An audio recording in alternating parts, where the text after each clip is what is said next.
Train जो intercity connectivity देती है वो सब चलेंगी, और चलेंगी तो कब से चलेंगी, कुछ जानकारी है?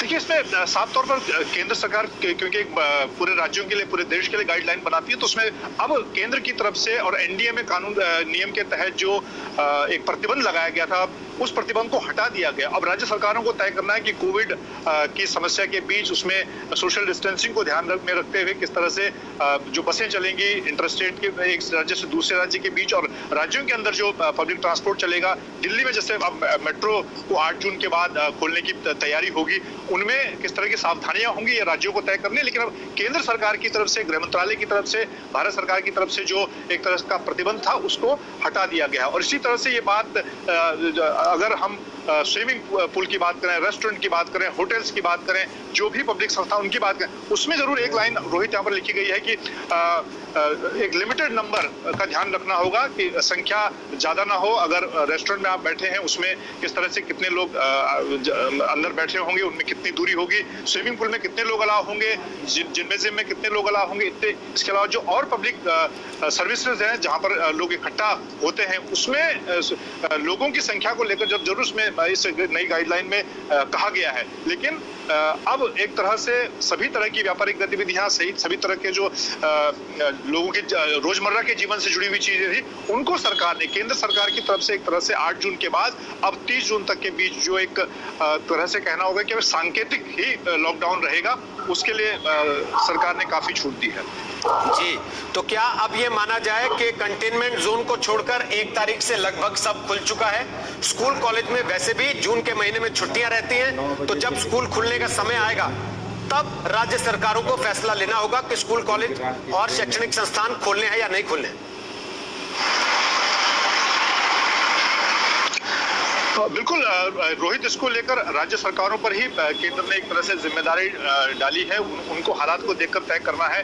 हालांकि अभी तक अगर एचआरडी की, मानव संसाधन मंत्रालय की बात की जाए या केंद्र सरकार की बात की जाए, तो उन्होंने जो परीक्षाएं हैं, इसके अलावा जिन लोगों के जो कुछ परीक्षाएं नहीं हो पाई थी, उसको लेकर पहले ही गाइडलाइन आ चुकी है, उनकी परीक्षाएं होनी है। लेकिन जुलाई के बाद जो नए सेशन शुरू होने हैं कॉलेजेस के, स्कूलों के, उसको लेकर अब राज्यों को जिम्मेदारी केंद्र ने दी है कि वो तय करें कि अपनी सुविधा के हिसाब से, और खासतौर से जो ऐसे राज्य हैं जहां पर कंटेनमेंट जोन ज्यादा है, जहां पर रेड जोन के हालात हैं, वहां वो अपने हिसाब से तय करेंगे। और बाकी जहां एक तरह से स्थिति नियंत्रण में है, वहां पर वो अपने हिसाब से तिथि यानी कि समय, जो स्कूल खोलने की तारीखें हैं, वो अपने हिसाब से तय करेंगे।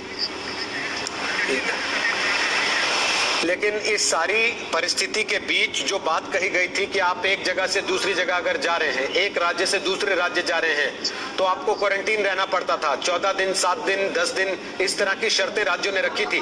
क्या वो अभी लागू रहेंगी या उनमें भी कुछ बदलाव हो सकता है? रोहित, यहाँ पर जो गाइडलाइन दी है उसमें ये बात क्वारंटीन को लेकर नया निर्देश नहीं है।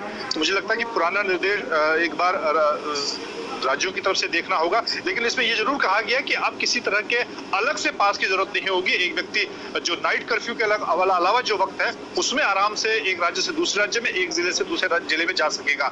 हालांकि साथ साथ एमएचए की गाइडलाइन में ये भी जरूर कहा गया है कि नागरिकों को, राज्य सरकार को ये भी तय करना है कि लोगों कोविड के से लोगों की जो सुरक्षा है, उनको उनके जीवन को बचाने के लिए जो गाइडलाइन एनडीए की तरफ से, गृह मंत्रालय की तरफ से जो नियम अभी चल रहे हैं, उनका भी पालन किया जाए। सोशल डिस्टेंसिंग की बात की जाए, क्वारंटीन की जो बात अभी तक लागू है, उसको भी यहाँ पर कहा गया है। लेकिन बहुत ज्यादा उसको लेकर इसमें जानकारी नहीं दी गई है कि क्या 14 दिन का जो व्यक्ति एक जिले से दूसरे जिले में जाएगा या एक राज्य से दूसरे राज्य में जाएगा, उसको क्वारंटीन करना होगा कि नहीं।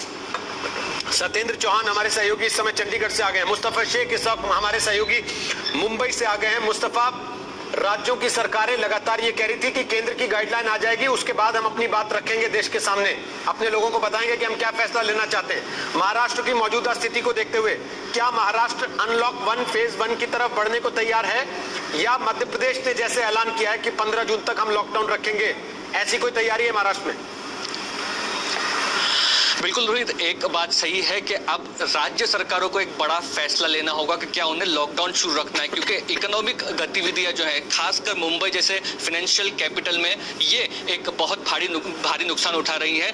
कुछ ही वक्त में चीफ मिनिस्टर उद्धव ठाकरे बात करेंगे और इसमें आगे की जानकारी दी जाएगी कि क्या ये फेज